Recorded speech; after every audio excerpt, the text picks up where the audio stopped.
ಮಕ್ಕಳು ಈಗಾಗಲೇ ಇಂದಿನ ಅವಧಿಯಲ್ಲಿ ಬಹುಪದೋಕ್ತಿಗಳ ಫಲಿತಾಂಶ ಆಧರಿಸಿ ಅಪವರ್ತನ ಪ್ರಮೇಯ ಮತ್ತು ಅದರ ಆಧಾರದಿಂದ ನೀಡಿರುವಂತಹ ದತ್ತ ಬಹುಪದೋಕ್ತಿಯು ಅಪವರ್ತನವಾಗಿದೆಯೇ ಎಂಬುದನ್ನು ನಿರ್ಧರಿಸಿದ್ದೆ. ಅದರೊಟ್ಟಿಗೆ ಅದನ್ನು ನೀಡಿರುವಂತಹ ದತ್ತ ಬಹುಪದೋಕ್ತಿಗೆ ಅಪವರ್ತನ ಆಗಿದೆಯೇ ಅಂತೇಳಿ ಸಮರ್ಥನೆ ಮಾಡಿದರೆ, ನಂತರ ಯಾವುದೇ ಒಂದು ಬಹುಪದೋಕ್ತಿ ಮತ್ತು ಅದರ ಅಪವರ್ತನವನ್ನು ನೀಡಿದಾಗ ಅಲ್ಲಿ ನೀಡಿರುವಂತಹ ಒಂದು ಚರಾಕ್ಷರದ ಅವ್ಯಕ್ತ ಪದದ ಕಡೆಯುವ ವಿಧಾನಗಳನ್ನು ಹಿಂದಿನ ತರಗತಿಯಲ್ಲಿ ತಿಳ್ಕೊಂಡಿದ್ದೀರಿ. ಈಗ ಕೊನೆಯ ಕಲಿಕಾಂಶಕ್ಕೆ ಕಲಿಕಾ ಸಾಮರ್ಥ್ಯಕ್ಕೆ ನಾವು ಸಾಗ್ತಾ ಇದ್ದೇವೆ. ಮಕ್ಕಳು ಹಿಂದಿನ ತರಗತಿಯಲ್ಲಿ ನೀವು ತ್ರಿಪದೋಕ್ತಿಗಳನ್ನು ಅಪವರ್ತನ ಮಾಡೋ ಕ್ರಿಯೆಯನ್ನು ತಿಳ್ಕೊಂಡಿದ್ದೀರಿ. ಆ ತ್ರಿಪದೋಕ್ತಿಗಳ ಅಪವರ್ತನ ಕ್ರಿಯೆಯನ್ನು ಅನುಸರಿಸಿ ಇದರ ಮುಂದುವರೆದ ಭಾಗಕ್ಕೆ ನಾವೀಗ ಹೋಗ್ತಾ ಇರುವಂತಹ ಒಂದು ಸಂಗತಿ ಅಲ್ವ ಮಕ್ಕಳ.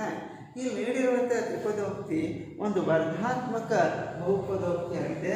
ಈ ವರ್ಗಾತ್ಮಕ ಬಹುಪದೋಕ್ತಿ ನೀಡಿದಾಗ ಹೇಗೆ ಇದರ ಅಪವರ್ತನ ಪತ್ತೆ ಹಚ್ಚಬೇಕು ಅನ್ನೋದನ್ನ ನೋಡೋಣ. ಹಾಗಿದ್ದಾಗ ನಾನು ನೀಡಿರುವಂತಹ ಮೊದಲನೇ ಪ್ರಶ್ನೆ ಈ ರೀತಿ ಇದೆ: 12x² - 7x + 1 ಅಲ್ವಾ ಮಕ್ಕಳ. ನಾನು ಪುನಃ ನೀಡಿರುವಂತಹ ತ್ರಿಪದೋಕ್ತಿಯನ್ನು ಬರಿತಾ ಇದ್ದೇನೆ. ನಿಮಗೆ ಈ ತ್ರಿಪದೋಕ್ತಿಯಲ್ಲಿ ಆರಂಭಿಕ ಪದ ಅಂದಾಗ ಯಾವುದು ಹೇಳ್ತೀರಿ? 12x². ಅಂತಿಮ ಪದ 1. ಇವೆರಡರ ಗುಣಲಬ್ಧ 12x². ಹಾಗಿದ್ದಾಗ ಅದರ ಮಧ್ಯ ಪದ ಏನಿದೆ? -7x ಅನ್ನೋದ. ನನ್ನ ಪ್ರಶ್ನೆ, ಮಧ್ಯ ಪದ -7x ಬರಬೇಕು. ಯಾವುದೇ ಎರಡು ಅಪವರ್ತನ ಪರಿಗಣಿಸಿದಾಗ ಆ ಎರಡೂ ಅಪವರ್ತನ ಗುಣಲಬ್ಧ 12x² ಹಾಕಬೇಕು. ಹಾಗಿದ್ದಾಗ ಆ ಎರಡು ಅಪವರ್ತನಗಳು ಯಾವುವು? 12ರ ಅಪವರ್ತನಗಳು ಹೇಳಿ, ಜೋಡಿ ಅಪವರ್ತನಗಳು. ಹೌದು, 6 × 12, 12 × 12 ಅಲ್ವಾ? ನೋಡಿ ಮಕ್ಕಳೇ, 6 × 12, 4 × 12, ಹೌದು, 12 × 12. ಈ ಮೂರು ಅಪವರ್ತನಗಳನ್ನು ಪರಿಗಣಿಸಿದಾಗ ನನಗೆ ಸೂಕ್ತವಾದ ಅಪವರ್ತನ ಯಾವುದು? ಮಕ್ಕಳೇ, ಮೊದಲನೇ ಅಪವರ್ತನ ಪರಿಗಣಿಸಿದ್ರೆ ಅವುಗಳ ಮೊತ್ತ 8 ಆಗುತ್ತೆ, ವ್ಯತ್ಯಾಸ 4 ಆಗುತ್ತೆ, ಮಧ್ಯಪದ ಬರಲ್ಲ. ಹಾಗಿದ್ದಾಗ 4 × 12 ಪರಿಗಣಿಸಿ ಅವುಗಳ ಮೊತ್ತ 7 ಆಗ್ತದೆ ಸಂಕಲನ ಮಾಡಿದಾಗ. ಆದರೆ ಪ್ಲಸ್ ಮಾಡಿದಾಗ ಚಿಹ್ನೆ ಏನಿದೆ ಇಲ್ಲಿ? -7 ಇದೆ.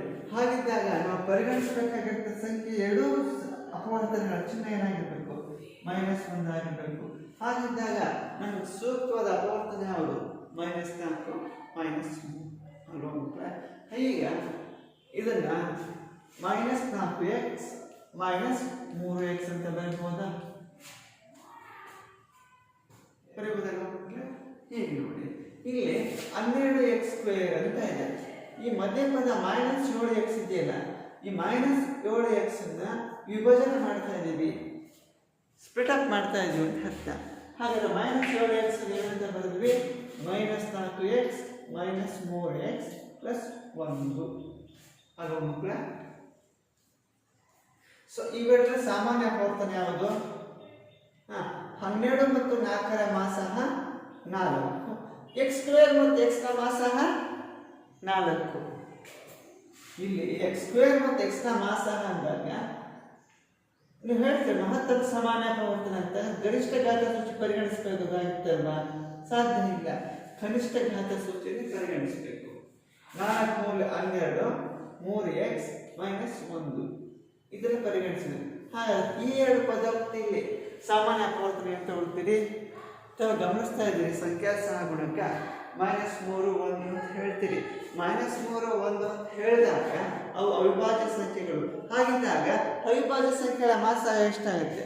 1. ಹಾಗಾಗಿ ಪರಿಗಣಿಸಬೇಕಾದ್ರೆ +1 ಅಲ್ಲ, -1 ಪರಿಗಣಿಸ ಅಲ್ವಾ?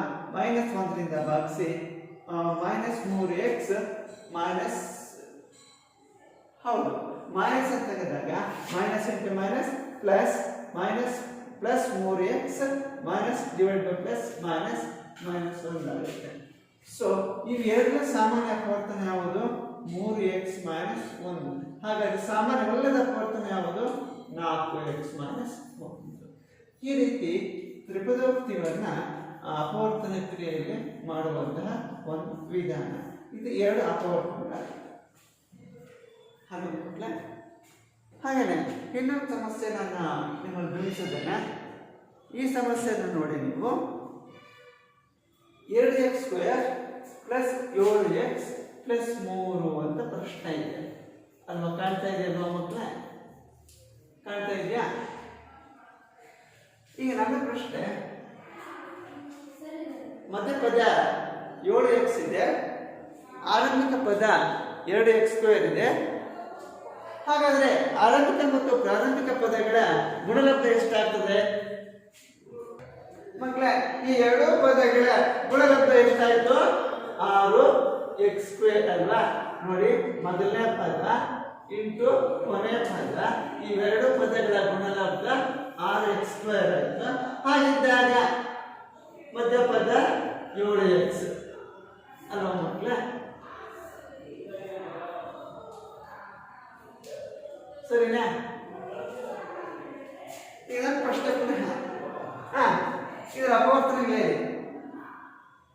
ನನಗೆ 7x ಇದೆಯಪ್ಪ, ಮಧ್ಯಪದ ಗುಣಲಬ್ಧ 6 ಬರಬೇಕು. ಹಾಗಿದ್ರೆ ಅಂತ ಅಪವರ್ತನಗಳು ಯಾವುವು? ಹೇಳಿ. 6 ಅಪವರ್ತನಗಳು ಬಹಳ ಸರಳವಾಗಿದೆ. 3 6 ಅಥವಾ 2 3 6. ಇನ್ನೊಂದು ಅಪವರ್ತನ 6 1 6. ಬಟ್ ಇಲ್ಲಿ ತ್ರಿಪದೋಕ್ತಿಯಲ್ಲಿ ಸಿಗುವಂತ ಎಲ್ಲ ಚಿಹ್ನೆಗಳು ಕೂಡ ಧನಾತ್ಮಕ ಚಿಹ್ನೆಗಳಿದೆ, ಋಣಾತ್ಮಕ ಇಲ್ಲ. ಇದ್ದಾಗ ಎಲ್ಲವೂ ಕೂಡ ಅಪವರ್ತನಗಳನ್ನ ಧನಾತ್ಮಕ ಚಿಹ್ನೆಗಳು ಪರಿಗಣಿಸಿ, ಆಗ ನಿಮಗೆ ಬರುವಂತಹ ಅಪವರ್ತನ ಯಾವುದು? 6 ಪ್ಲಸ್ 6x ಪ್ಲಸ್ 1 ಅಲ್ವಾ? ಸೊ ಈಗ ಇದನ್ನ ಸ್ಪ್ಲಿಟ್ ಅಪ್ ಮಾಡಿ ಅಲ್ವಾ? ಪ್ಲಸ್ 3. ಇವೆರಡರ ಸಾಮಾನ್ಯ ಅಪವರ್ತನ ಯಾವುದು? 2 ಮತ್ತು 6ರ ಮಾಸಾಹ ಹೌದು 2. x² ಮತ್ತು x ನ ಮಾಸಾಹ x. 7x ಇಂದ ಭಾಗಿಸಿ 7 3 6 ಪ್ಲಸ್ 1 ಕಾಮನ್ ತಗೊಳ್ಳಿ x plus 3. So x plus 3 ಇದರಲ್ಲಿರುವಂತಹ ಒಂದು ಸಾಮಾನ್ಯ ಅಪವರ್ತನವಾದರೆ ಇನ್ನೊಂದು ಯಾವುದು ಸಾಮಾನ್ಯವಲ್ಲದ್ದು? ಹೇಳಿ. 2x plus 1. ಹಾಗಾದ್ರೆ ಈ ತ್ರಿಪದೋಕ್ತಿ ಅಪವರ್ತನಗಳು ಯಾವ್ಯಾವುದು? x ಪ್ಲಸ್ 3 ಮತ್ತು 2x ಪ್ಲಸ್ 1 ಅಲ್ವಾ ಮಕ್ಕಳ? ಈ ರೀತಿ ಪತ್ತೆ ಹಚ್ತೇವೆ. ಹೌದು, ನಿಮ್ಮ ಹತ್ರ ಒಂದು ತಾಳ ನೋಡಬೇಕು ಅಂದ್ರೆ ಈ 2 ಅಪವರ್ತನ ಗುಣಲಬ್ಧವನ್ನು ತಗೊಳ್ಳಿ, ನೀವು ಬರುವಂತಹ ಉತ್ತರ ಆ ತ್ರಿಪದೋಕ್ತಿಯೇ ಆಗಿರುತ್ತದೆ ಅಲ್ವಾ ಮಕ್ಕಳ? ಹಾಗಿದ್ದಾಗ ಮತ್ತೊಂದು 2 ಸಮಸ್ಯೆಗಳನ್ನು ಹೇಗೆ ಬಿಡಿಸ್ಬೋದು ಅಂತೇಳಿ ಕರಗತ ಮಾಡಲಿಕ್ಕೆ ಪ್ರಯತ್ನ ಮಾಡ್ತಿರಲ್ಲ. ಈ ರೀತಿ ಇದೆ ನೋಡಿ. ಹಿಂದಿನ 2 ಸಮಸ್ಯೆಗಳು ನೋಡಿದ್ರಿ, ಈ ಸಮಸ್ಯೆಯನ್ನು ಗಮನಿಸಿ. ಇಲ್ಲಿ ಚಿಹ್ನೆಗಳು ಮಾತ್ರ ಬದಲಾವಣೆ ಆಗಿದೆ ಅಲ್ವಾ ಮಕ್ಕಳೇ? ಸೊ ನೀಡಿರುವಂತಹ ಪ್ರಶ್ನೆ ಈ ರೀತಿ ಇದೆ, y² ಮೈನಸ್ 5y ಪ್ಲಸ್ 6 ಅಲ್ವಾ? ಹಾಗಿದ್ದಾಗ ಇಲ್ಲಿ ಮೊದಲನೇ ಪದ y², ಅಂತಿಮ ಪದ 6, ಗುಣಲಬ್ಧ 6y², ಮಧ್ಯಮ ಪದ ಮೈನಸ್ 5y. ಕಾಣ್ತಾ ಇದೆಯಾ ಮಕ್ಕಳೇ? ಸೊ ಹೀಗೇನು ಮಾಡ್ಬೋದು ನಾವು? ಈಗೇನು ಮಾಡಬೇಕು ಹೇಳಿ? 6y² ಇದು ಮೈನಸ್ 5y ಅಲ್ವಾ? ಇದರ 6y² ಅಂದರೆ 6 ಅಪವರ್ತನಗಳು ಯಾವುವು? 3 2 6, 2 3 6 ಅಲ್ವಾ ಮಕ್ಕಳೇ? ಸೊ ಹಾಗಿದ್ದಾಗ ಆ ಜೋಡಿ ಅಪವರ್ತನಗಳು ಯಾವ ಅಂತ ಹೇಳ್ತೀರಿ? ಅವುಗಳ ಮೊತ್ತ ಮೈನಸ್ 5 ಬರಬೇಕು. 6 ಅಂದಾಗ ಹೇಳಿ ಏನು ಬರುತ್ತೆ? 6 1 ಕಳೆದ್ರೆ ಬರುತ್ತೆ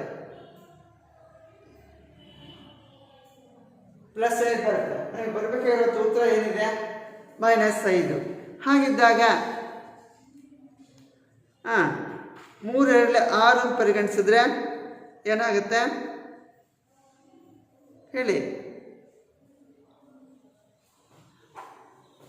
ಪ್ಲಸ್ 5 ಆಗುತ್ತೆ ಧನಾತ್ಮಕ ಚಿಹ್ನೆ ಪರಿಗಣಿಸಿದ್ರೆ. ಮಧ್ಯಪದ ಏನಿದೆ? ಋಣಾತ್ಮಕ ಚಿಹ್ನೆ ಇದೆ. ಆದ್ರಿಂದ ಇದನ್ನ -3y -2y ಅಂತ ಬರೀಬೋದ ಗುಣಲಬ್ಧ ಪ್ಲಸ್ 6y² ಆಗುತ್ತೆ ಮತ್ತೆ -5y ಆಗುತ್ತೆ.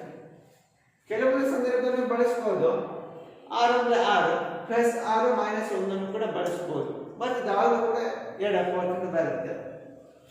ಈ ಮಧ್ಯಪದವನ್ನು ವಿಭಜಿಸ್ತೇನೆ y² -3y -2y + 6 ಅಲ್ವಾ ಮುಖ್ಯ. ಹೀಗೆ ನೋಡಿ ಇವೆರಡರ ಸಾಮಾನ್ಯ ಅಪವರ್ತನ ಯಾವುದು y ಕಾಮನ್ ಫ್ಯಾಕ್ಟರ್ ತಗೊಂಡ್ರೆ y -3 ಅಲ್ವಾ. ಹೇಗೆ ಇವೆರಡಲ್ಲಿ ಏನು ಕಾಮನ್ ಫ್ಯಾಕ್ಟರ್ ತೆಗಿಬಹುದು -2y + 6 ಅಲ್ವಾ. -2 ಮತ್ತು 6ರ ಮಾಸಾಹ 2 ಅಲ್ವಾ. y + 6 ಅಂದ್ರೆ 2 × 6 y -3. ಸೊ y -3 ಸಾಮಾನ್ಯ ಅಪವರ್ತನ ಇಂಟು ಸಾಮಾನ್ಯವಲ್ಲದ ಅಪವರ್ತನ y -2. ಸೊ ಇವೆರಡರ ಅಪವರ್ತನ ತಗೊಳ್ಳಿ y -3 ಇಂಟು y -2. ಈ ತ್ರಿಪದಕ್ಕೆ 2 ಅಪವರ್ತನ. ಅರ್ಥ ಆಯ್ತಾ ಮಕ್ಕಳ? ಕಾಣಿಸ್ತಾ ಇದೆಯಾ? ಹಾಗಿದ್ದಾಗ ಇನ್ನೊಂದು ಪ್ರಶ್ನೆ ಈ ರೀತಿ ಇದೆ ನೋಡಿ. ಆ ಪ್ರಶ್ನೆನ ನಾವು ಈ ರೀತಿ ಸೂಚಿಸ್ತೇವೆ 6x² + 17x + 5. ಮಕ್ಕಳ ಮಧ್ಯಪದ ಎಷ್ಟಿದೆ 17x ಇದೆ. ಹಾಗಿದ್ರೆ ಗುಣಲಬ್ಧ ಎಷ್ಟಾಗ್ತದೆ 6x² × 5 ಇವುಗಳ ಗುಣಲಬ್ಧ 30x². 30x² ಗುಣಲಬ್ಧ ಆದಾಗ ಮಧ್ಯಪದ 17x ಇದೆ. ಹಾಗಿದ್ದಾಗ ಮಧ್ಯಪದ 17x ಬರಬೇಕು, ಗುಣಲಬ್ಧ 30x² ಬರಬೇಕಂದಾಗ ಅಲ್ಲಿ ಬಳಸುವಂತಹ ಜೋಡಿ ಅಪವರ್ತನಗಳು ಯಾವ್ಯಾವು? ಹಾಗಾದ್ರೆ 30ರ ಅಪವರ್ತನ ಹೇಳಿ 5 × 30 ಹೌದು, 13 30, 15 30, 30 30. ಇದರ ಬಿಟ್ಟು ಬೇರೆ ಮತ್ತೆ ಅವಕಾಶಗಳಿದೆಯಾ? ಈ 4 ಅಪವರ್ತನಗಳಲ್ಲಿ ಸೂಕ್ತವಾದ ಅಪವರ್ತನ ಯಾವುದು ಹೇಳಿ? ಹೌದು, ಸರಿಯಾದ ಉತ್ತರ 13 30 ಅಂತ ಹೇಳ್ತೀರಿ. ಆದ್ರೆ ನಿಮ್ಮ ಉತ್ತರ ತಪ್ಪು. ಏಕೆ? ಅವುಗಳ ಮೊತ್ತ 13 ಆಗ್ತದೆ ವಿನಃ 17 ಆಗಲಿಲ್ಲ. ಹಾಗಾದ್ರೆ ಮತ್ತೊಂದು ಜೋಡಿ ಅಪವರ್ತನ ಪರಿಗಣಿಸಿ. ಹೌದು, 15ರಲ್ಲಿ 30 ಚಿಹ್ನೆಗಳು +15x + 2x ಅಲ್ವಾ ಮುಖ್ಯ. ಹಾಗಾದ್ರೆ ಈ ಮಧ್ಯಪದದಲ್ಲಿ ಪ್ಲಸ್ ಇದೆ, ತ್ರಿಪದೋಕ್ತಿಯ 3 ಪದಗಳಿಗೂ ಸಹ ಧನಾತ್ಮಕ ಚಿಹ್ನೆಗಳಿದೆ. ಆದ್ರಿಂದ ಇದನ್ನು ಈ ರೀತಿ ಬರೀತೇನೆ 6x² + 15x + 2x + 5 ಅಲ್ವಾ ಮಕ್ಕಳ. ಈಗ ಇದರಲ್ಲಿ ಏನು ಕಾಮನ್ ಫ್ಯಾಕ್ಟರ್ ತೆಗಿಬೋದು ಇವೆರಡರಲ್ಲಿ?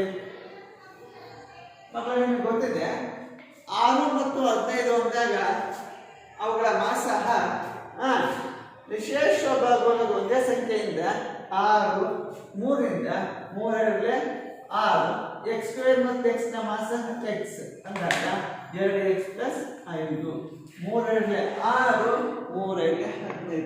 ಹಾಗಿದ್ದಾಗ ಇಲ್ಲಿರುವಂತಹ ಅವಿಭಾಜ್ಯ ಬೀಜೋಕ್ತಿ ಅಪವರ್ತನ ಯಾವುದು? 2x + 5ರ ಅವಿಭಾಜ್ಯ ಬೀಜೋಕ್ತಿ ಅಪವರ್ತನ 1 ಪರಿಗಣಿಸಿದ್ರೆ 2x + 5. ಹಾಗಾದ್ರೆ ಇಲ್ಲಿರುವಂತಹ ಸಾಮಾನ್ಯ ಅಪವರ್ತನ 2x + 5, ಸಾಮಾನ್ಯವಲ್ಲೊಂದು 3x + 1. ಈ ರೀತಿ ತ್ರಿಪದೋಕ್ತಿಗಳನ್ನ ಅಪವರ್ತನ ಮಾಡುವ ವಿಧಾನ ಆಗಿದೆ ಅಲ್ವಾ ಮಕ್ಕಳೇ. ಆ ತ್ರಿಪದೋಕ್ತಿಯ 2 ಅಪವರ್ತನಗಳು 2x + 5 × 3x + 1. ಹಾಗಿದ್ದಾಗ ಇದೇ ತೆರನಾಗಿ ಮತ್ತೊಂದಿಷ್ಟು ಸಮಸ್ಯೆಗಳನ್ನ ರೂಢೀಕರಣ ಮಾಡಿ ಪ್ರಯತ್ನ ಮಾಡ್ತೀರಲ್ವಾ ಮಕ್ಕಳೇ. ಗೃಹ ಕೆಲಸಕ್ಕೆ 2 ಪ್ರಶ್ನೆಗಳು ತಗೊಳ್ಳಿ. ಅಪವರ್ತಿಸಿ 6x² + 5x + 6. ಮತ್ತೊಂದು ಪ್ರಶ್ನೆ 3x² - x - 4. ಈ 2 ಸಮಸ್ಯೆಗಳನ್ನು ಬಿಡಿಸಿ ಪ್ರತಿ ಸಮಸ್ಯೆಯಲ್ಲೂ ಕೂಡ 2 ಅಪವರ್ತನಗಳನ್ನು ಕಂಡುಹಿಡಿಯುವ ವಿಧಾನಗಳನ್ನು ಅನುಸರಿಸೋಣ. ಹಾಗೆಯೇ ಮುಂದಿನ ಹಂತಕ್ಕೆ ಸಾಗುವಾಗ ಇಲ್ಲಿ ನೀವು ಅಪವರ್ತಿಸುವಿಕೆಯಲ್ಲಿ ನೀಡಿರುವಂಥ ಬಹುಪದೋಕ್ತಿಯಲ್ಲಿ ಮಹತ್ತಮ ಗಾತ್ರ ಹೇಳಿದೆ. ಈಗ ನೀಡಿರುವಂತಹ ಬಹುಪದೋಕ್ತಿಗಳಲ್ಲಿ ಗರಿಷ್ಠ ಘಾತ 2, 3, 4 ಇದ್ದಾಗ ಅವುಗಳನ್ನು ಹೇಗೆ ಅಪವರ್ತಿಸಬೇಕು ಅನ್ನೋದನ್ನ ನೋಡೋಣ. ಮಕ್ಕಳ ಪ್ರಶ್ನೆ ಈ ರೀತಿ ಇದೆ ನೋಡಿ. ಇಲ್ಲಿ ಘಾತ 2 ಇದೆ, 3 ಇದೆ. ಇಂದಿನ ಸಮಸ್ಯೆಯಲ್ಲಿ ಘಾತ 2 ಹೊಂದಿರುವಂತಹ ಸಮಸ್ಯೆಗಳನ್ನು ಬಿಡಿಸಿದ್ರೆ ಅಪವರ್ತಿಸುವಾಗ ಇಲ್ಲಿ ಘಾತ 3 ಇದೆ ಅಂದಾಗ ನೋಡಿ ಹೇಗೆ ಬಿಡಿಸ್ಬೋದು ಅಂತ. ಮಕ್ಕಳೇ, ಇಲ್ಲಿ ನೀಡಿರುವಂತಹ ಬಹುಪದೋಕ್ತಿಗಳು 4 ಪದೋಕ್ತಿಗಳಿದೆ. 4 ಪದೋಕ್ತಿಗಳಂದ್ರೆ ಸಾಮಾನ್ಯವಾಗಿ 2 ಪದೋಕ್ತಿಗಳ ಗುಂಪು ಮಾಡ್ಬೋದು. ಇಲ್ಲಿ ಗಮನಿಸಿದಾಗ ಈ ಸಮಸ್ಯೆಯಲ್ಲಿ x³ - 2x² - x + 2 ಅಂತ ಇದೆ ಅಲ್ವಾ? ಹಾಗಿದ್ದಾಗ ಮಕ್ಕಳೇ ಇಲ್ಲಿ ಸಾಮಾನ್ಯವಾಗಿ ಇದು ಏಕಸ್ಥಳಾಕ್ಷರವನ್ನು ಹೊಂದಿರುವಂತಹ ಬಹುಪದೋಕ್ತಿ ಆಗಿದೆ. ಹಾಗಿದ್ರೆ ಇವೆರಡರಲ್ಲೂ ಇರುವಂತಹ ಸಾಮಾನ್ಯ ಅಪವರ್ತನ ಯಾವುದು? ಇದು x ಇದೆ. ಇಲ್ಲ, ಸಾಮಾನ್ಯ ಅಪವರ್ತನ ಇಲ್ಲಿ ಬೀಜ ಸಹಗುಣಕ x³ ಮತ್ತು x² ಇದೆ. x³ ಮತ್ತು x² ಇದ್ದಾಗ ಇದರಲ್ಲಿ ಕನಿಷ್ಠ ಘಾತ ಸೂಚಿ x² ಮಾಸಹ ಆಗಿದೆ, ಹಾಗಿಲ್ವಾ? ಇಲ್ಲಿ ಸಂಖ್ಯಾ ಸಹಗುಣಕ 1 ಮತ್ತು 2 ಇದೆ. 1 ಮತ್ತು 2ರ ಮಾಸಹ 1. ಹಾಗಿದ್ದಾಗ x² ಸಾಮಾನ್ಯ ಅಪವರ್ತನ ತೆಗೆದಾಗ ಅದು ಸಾಮಾನ್ಯ ಅಪವರ್ತನ ಅಂದ್ರೆ ಆ ಬಹುಪದೋಕ್ತಿನ ಆ ಸಂಖ್ಯೆಯಿಂದ ಬಹುಪದೋಕ್ತಿನ ಪದೋಕ್ತಿಯಿಂದ ಭಾಗಿಸಿ ಎಂಬರ್ಥವನ್ನು ಸೂಚಿಸುತ್ತದೆ. That is x - 2. ಇಲ್ಲಿ -1 ಕಾಮನ್ ಫ್ಯಾಕ್ಟರ್ ತೆಗೆದರೆ ಇದು x - 2 -1 ಅಂತ ಭಾಗಿಸುತ್ತೆ. ಹಾಗಾದ್ರೆ ಇಲ್ಲಿರುವಂತಹ ಸಾಮಾನ್ಯ ಅಪವರ್ತನ ಯಾವುದು ಹೇಳಿ? x - 2. ಹಾಗಾದ್ರೆ ಅಲ್ಲೊಂದು ಯಾವುದು? x² - 1 ಅಲ್ವಾ ಮಕ್ಕಳೇ? ಈಗ ಸ್ವಲ್ಪ ನೀವು ವಿವೇಚನಾಯುಕ್ತವಾಗಿ ಬರಬೇಕು. ಇಲ್ಲಿ x² - 1 ಅಂತ ಹೇಳಿದಾಗ x² - 1 ಇದು a² - b² ರೂಪಕ್ಕೆ ಬರ್ತದೆ. x ಅನ್ನ x² ಅಂತ ಬರ್ತೇನೆ, 1 1 2 ಅಂತ. ಈಗ ಇದು a² - b² ಬೀಜೋಕ್ತಿ ರೂಪಕ್ಕೆ ಬರುತ್ತೆ. ನಿಮಗೆ ಗೊತ್ತಿದೆ a² - b² ನ ಅಪವರ್ತನಗಳು ಅಂದ್ರೆ a + b ಮತ್ತು a - b ಹೇಳ್ತೀರಿ. ಹಾಗಿದ್ದಾಗ ಇಲ್ಲಿ a ಬೆಲೆ ಎಷ್ಟು? x, b ಬೆಲೆ 1. ಈಗ ಸೂತ್ರಕ್ಕೆ ಆದೇಶ ಮಾಡಿಬಿಡಿ. x - 2 into x + 1 into x - 1. ಇದು x² - 1ರ ಅಪವರ್ತನಗಳಿದ್ದಾವೆ. ಉಳಿದ ದಿನ ಸಾಮಾನ್ಯ ಅಪವರ್ತನ ಯಾವುದು? x - 2. ಹಾಗಾದ್ರೆ ಘಾತ ಸೂಚಿ ಗರಿಷ್ಠ ಘಾತ ಸೂಚಿ 3 ಹೊಂದಿರುವ ಬಹುಪದೋಕ್ತಿಯ ಅಪವರ್ತನಗಳು ಯಾವ್ಯಾವು? x - 3 into x + 1 into x - 1. Hello ಮಕ್ಕಳೇ, ಈಗ ನಿಮ್ಗೆ ಆಗಲೇ ಸಾಕಷ್ಟು ಮಾಹಿತಿ ತಿಳಿದಿದೆ. ಗರಿಷ್ಠ ಘಾತ ಸೂಚಿಯನ್ನು ಹೊಂದಿರುವಂತಹ ಬಹುಪದೋಕ್ತಿಯು ಅಷ್ಟೇ ಗರಿಷ್ಠ ಘಾತ ಸೂಚಿ ಅಪವರ್ತನಗಳನ್ನ ಹೊಂದಿರುತ್ತದೆ. ಹಾಗಿದ್ದಾಗ ಇನ್ನೊಂದು ಸಮಸ್ಯೆಯನ್ನು ಹೋಲಿಕೆ ಮಾಡ್ಬೋದು ಅಲ್ವಾ ಮಕ್ಕಳೇ? ಇಲ್ಲಿ ನೋಡಿ, ಬಹುಪದೋಕ್ತಿ ಈ ರೀತಿ ಇದೆ. 2y³ + y² - 2y - 1. ಹಾಗಿದ್ದಾಗ ಇಲ್ಲಿ ನೋಡಿ, ಈ ಬಹುಪದೋಕ್ತಿಯಲ್ಲಿ ಸಾಮಾನ್ಯ ಅಪವರ್ತನ ಯಾಕೆ ತಗೊಳ್ತೀರಿ? ಹೌದು ಹೇಳಿಯಾ? y² ಮಾತ್ರ. ಯಾಕೆ? ಇಲ್ಲಿ ಸಂಖ್ಯಾ ಸಹಗುಣಕ 2 ಇದೆ, ಇದು 1 ಇದೆ. ಹೌದು, 2 ಮತ್ತು 1 ಎಂಥ ಸಂಖ್ಯೆಗಳವು? ಅವಿಭಾಜ್ಯ ಸಂಖ್ಯೆಗಳು. ಒಂದು ಭಾಜ್ಯ ಸಂಖ್ಯೆ, ಇನ್ನೊಂದು ಅವಿಭಾಜ್ಯ ಸಂಖ್ಯೆ ಅಲ್ವಾ? ಹಾಗಾದ್ರೆ ಅವಳ ಮಾಸಹ ಒಂದೇ ಆಗಿರುತ್ತೆ. ಹಾಗಾದ್ರೆ ರಿಮೈನಿಂಗ್ ಉಳಿದಿರ್ತಕ್ಕಂಥ ಅಪವರ್ತನ y² ಕಾಮನ್ ತಂದಾಗ y² ಇಂದ ಭಾಗಿಸಿದ್ರೆ 2y + 1 ಬರುತ್ತೆ. ಈ ಪದೋಕ್ತಿಯನ್ನು ಗಮನಿಸಿ. ಇದರಲ್ಲಿ ಸಾಮಾನ್ಯ ಅಪವರ್ತನ -1 ಬರುತ್ತೆ. -1 ರಿಂದ ಭಾಗಿಸಿದ್ರೆ 2y + 1.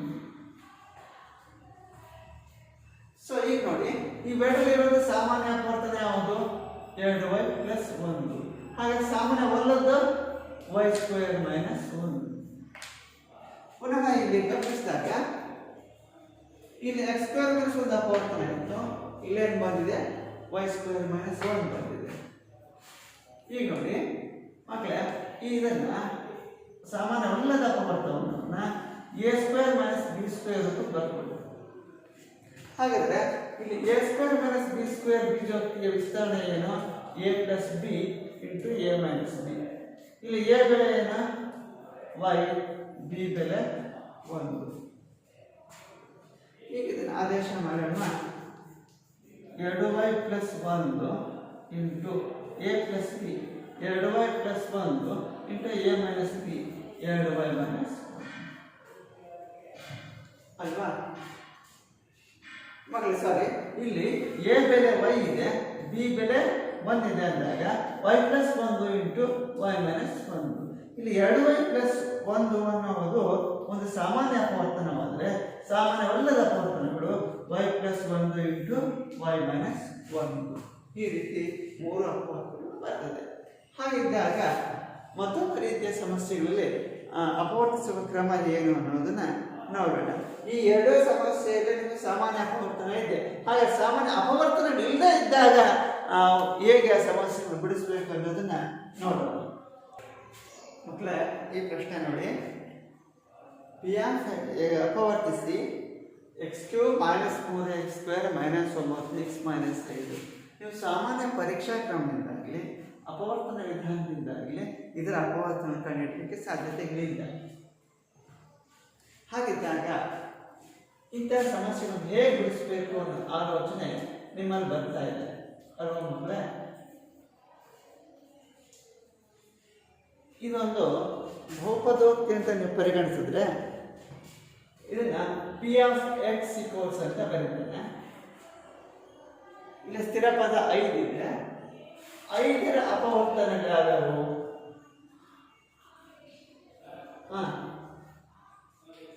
5ರ ಅಪವರ್ತನಗಳು ಯಾವ್ಯಾವ ಹೇಳ್ತೀರಿ? 5 ಅಲ್ಲ 5 2 ಧನಾತ್ಮಕ ಸಂಖ್ಯೆ ಆಗಿರ್ಬೋದು, 2 ಋಣಾತ್ಮಕ ಸಂಖ್ಯೆ ಆಗಿರ್ಬೋದು. ಹಾಗಿದ್ದಾಗ ಪ್ಲಸ್ 1 ಪ್ಲಸ್ 5 ಮೈನಸ್ 1 ಮೈನಸ್ 5 ಈ ಅಪವರ್ತನ ಬಿಟ್ಟು ಬೇರೆ ಯಾವ ಸಾಧ್ಯತೆ ಇದೆ ಇವೆಲ್ಲ ಬೈಕೊಳ್ಳಿಕ್ಕೆ ಇಲ್ಲ. ಈಗ ನೋಡಿ ಮಕ್ಕಳೇ, ಈ ಬಹುಪದೋಕ್ತಿಯಲ್ಲಿ ನೀವು ಕಾಣ್ತಾ ಇದ್ದೀರಿ. ಈ ಬಹುಪದೋಕ್ತಿಗೆ ಇಲ್ಲಿರುವಂತಹ ಅಪವರ್ತನಗಳಲ್ಲಿ ಯಾವ ಅಪವರ್ತನಗಳ ಸಂಖ್ಯೆ ಹಾಕಿದಾಗ ಅದು 0ಗೆ ಸಮಾನ ಆಗುತ್ತೆ ಅನ್ನೋ ಪ್ರಶ್ನೆ ಬರುತ್ತೆ. ಈಗ ನೋಡಿ, ಇಲ್ಲಿ ನಾನೇನು ಮಾಡ್ತೇನೆ, ನೀವು 1 4 ನೋಡಿದರೆ 1ರ ಘನ 1, 1ರ ವರ್ಗ 1 ಅಲ್ವಾ? ಸ್ಥಿರ ಪದ x ಇರೋದೇ 1 ಸೇರಿಸ್ತೀರಿ. ಆದೇಶ ಮಾಡಿದಾಗ ಪಿ ಆಫ್ 1 ನಿಮಗೆ ಬರುವಂತಹ ಉತ್ತರ 0ಗೆ ಸಮಾನ ಆಗಲ್ಲ. ಹೌದು, ಆದರೂ 0ಗೆ ಸಮಾನ ಆದ್ರೆ ಮಾತ್ರ ಆ ಬಹುಪದೋಕ್ತಿ ಶೂನ್ಯತೆಯು ದತ್ತ ಬಹುಪದೋಕ್ತಿಗೆ ಅಪವರ್ತನ ಆಗಿರ್ತದೆ. ಹಾಗಿದ್ದಾಗ ನಾನು -1 ಕೊಡ್ತೇನೆ ನೋಡಿ. ಇದನ್ನ -1 whole cube minus 3 into -1 whole square plus 9 into -1 minus 5. So -1ರ ಘನ ಎಷ್ಟಾಗುತ್ತೆ? -1ರ ಘನ -1 -3 ಇಂಟು -1ರ ವರ್ಗ 1 ಮೈನಸ್ ಇಂಟು ಮೈನಸ್ ಪ್ಲಸ್ 9 ಅಂದರೆ 9 ಸ್ಥಿರ ಪದ -5. P of -1 equals -1 plus into minus -3 ಅಂದರೆ 3 ಪ್ಲಸ್ 9 ಮೈನಸ್ 5. ಮಕ್ಕಳು ಈ ರೀತಿ ನೋಡಿ, -1 -3 -5 ಋಣಾತ್ಮಕ ಸಂಖ್ಯೆಗಳಿಂದ ಕೂಡಿ -9 ಪ್ಲಸ್ 9. ಆಗ ಇದು ಕಳೆದಾಗ ಎಷ್ಟು ಬರ್ತದೆ ಉತ್ತರ? ಪಿ ಆಫ್ -1 ಈಕ್ವಲ್ಸ್ 0 ಅಂದರೆ ಆಗ ಪಿ ಆಫ್ -1 ನಿರ್ಧರಿತ ಮೌಲ್ಯ 0ಗೆ ಸಮ ಆದಾಗ ಈ ಶೂನ್ಯತೆಯು ದತ್ತ ಬಹುಪದೋಕ್ತಿಗೆ ಏನಾಗಿರುತ್ತೆ? ಅಪವರ್ತನ ಆಗಿರುತ್ತೆ. ಹಾಗಾದ್ರೆ ಅದರ ಅಪವರ್ತನ ರೂಪ ಬರೀರಿ ಮಕ್ಕಳ. ಹೇಗೆ ನೋಡಿ, P of X equals x³ minus 3x² minus 9x minus 5 G of X equals x plus 1. ಅಂದರೆ ಬಹುಪದೋಕ್ತಿ ಅಪವರ್ತನ x ಪ್ಲಸ್ 1 ಆಯಿತು. ಹಾಗಾದರೆ ಈ ಅಪವರ್ತನದಿಂದ ದತ್ತ ಬಹುಪದೋಕ್ತಿಯನ್ನು ಅಪವರ್ತಿಸಬೇಕು. ಆಗ ಬರುವಂತಹ ಭಾಗಲಬ್ಧ ಒಂದು ವರ್ಗ ಬಹುಪದೋಕ್ತಿ ರೂಪದಲ್ಲಿ ಬರ್ತದೆ. ಹೇಗೇನ ವರ್ಗ ಬಹುಪದೋಕ್ತಿಯನ್ನು ಅಪವರ್ತಿಸಿದಾಗ ಮತ್ತೆ 2 ಅಪವರ್ತನಗಳು ಬರುತ್ತೆ. ಆ 2 ಅಪವರ್ತನಗಳ ಒಟ್ಟಿಗೆ ಶೂನ್ಯತೆ ಅಪವರ್ತನವನ್ನು ಸೇರಿಸಿದ್ರೆ 3ನೇ ಅಪವರ್ತನ ದೊರೆಯುತ್ತೆ. ಈಗ ಇದನ್ನ ಭಾಗಾಕಾರ ಮಾಡಿದ್ರೆ x+1 ಇದೆ, ಇಲ್ಲಿ x³ ಇದೆ. ಇಲ್ಲಿ x³ ಬರ್ಬೇಕಾದ್ರೆ ಎಷ್ಟರಿಂದ ಗುಣಿಸಬೇಕು? x² ಇಂದ ಗುಣಿಸಬೇಕು. x³ + x² ಅಲ್ವಾ? ಕಳೆಯೋಣ. ಸೊ ಕಳೆದಾಗ ಏನು ಬರುತ್ತೆ? ಇದ್ರ ಮೊತ್ತ -4x² ಆಗುತ್ತೆ. 9x ಕೆಳಗೆ ಇಳಿಸ್ಕೊಳ್ಳಿ, -9x ಅಲ್ವಾ ಮಕ್ಕಳ?